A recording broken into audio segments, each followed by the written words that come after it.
I think it's quite common to feel like you ought to have figured out what you will be doing when you come here. At least that's how I felt. I felt like everyone was expecting me to have a plan and just get going. And it was not at all like that for me. I started out doing the stuff I was supposed to be, proposed to do in my PhD proposal.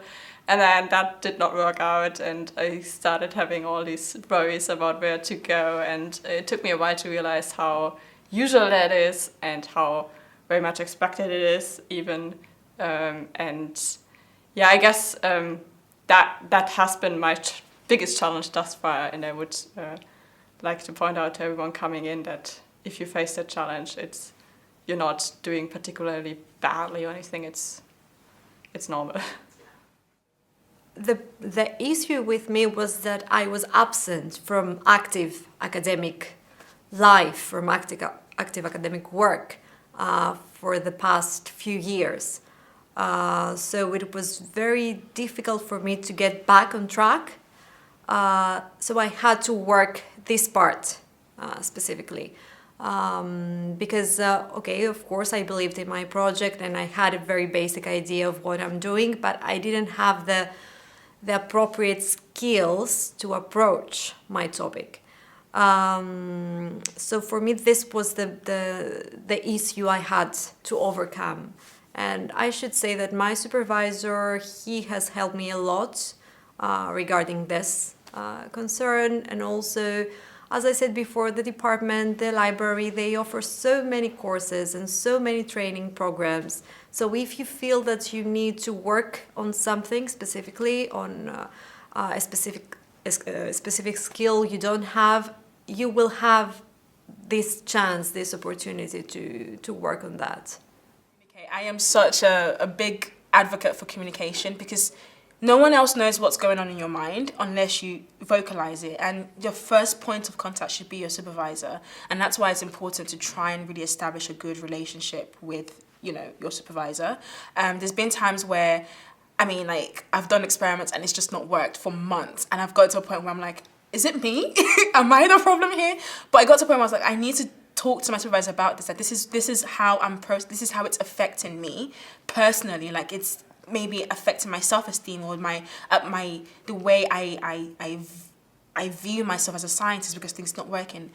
When you communicate that, you have an opportunity to see things in a more objective manner, to be like, okay, let's actually decouple these things, right? So for me, it's very important to communicate. Also, be aware of the support systems. So I know that there is counselling for students, PhD students. So that is an avenue that you might want to go into. I know that there's some students who, as well as the PhD, are battling more personal issues. So you want to be aware of, you want to be conscious of how it's impacting you and take that step to try and address it. And the first step is always communicating. I think it's always easier said than done, but reaching out to someone. I think from personal experience, problems always seem a lot bigger when they're only in your own head. It becomes easier to spiral them out of the control, and your brain is very good at rationalizing things that are completely irrational. So I think talking to other people, whether that's friends, families, supervisors, anyone you can, random strangers, go for it.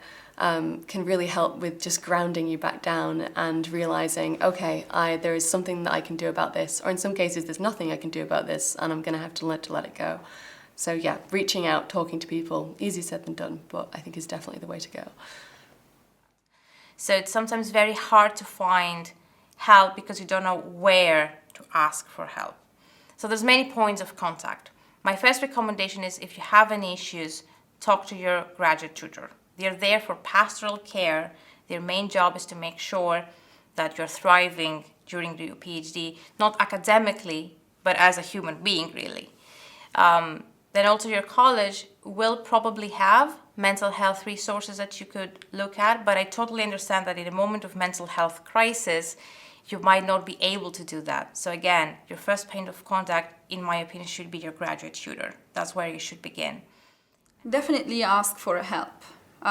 Because if we just feel like, oh, it's only us struggling, or why I don't know this, or there's this imposter syndrome, like you automatically feel, at least in the beginning of the PhD, because there's this idea of Cambridge in our minds that it's so at the top, and even though we got accepted, we are here, we still feel like, oh, I'm less than others, or maybe I'm not good enough. So for that, I feel that it's important to talk about it. So then you hear that actually everybody is going through the same feeling.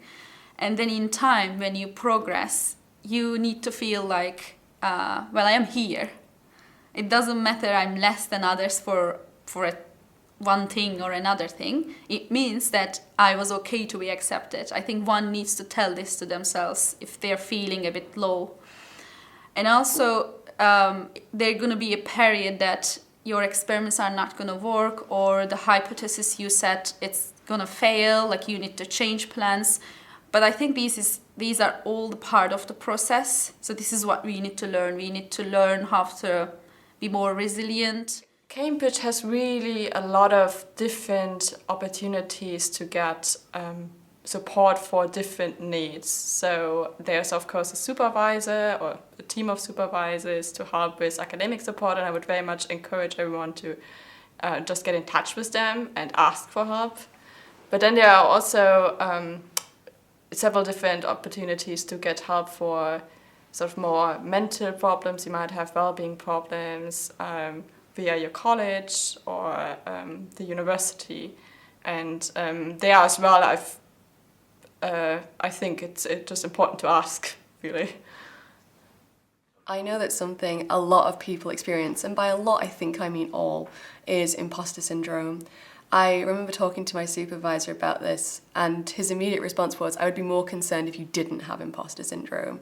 Because in an environment where everyone seems to just know intuitively what they're doing, it becomes very easy to feel like you don't.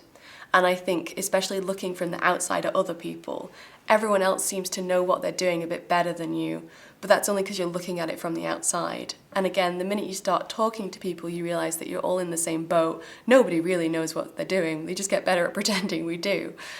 So yeah, it's very easy and natural to feel like you're an imposter, that you don't deserve to be here, you don't belong here. But everyone has those feelings, and it doesn't mean they're actually true.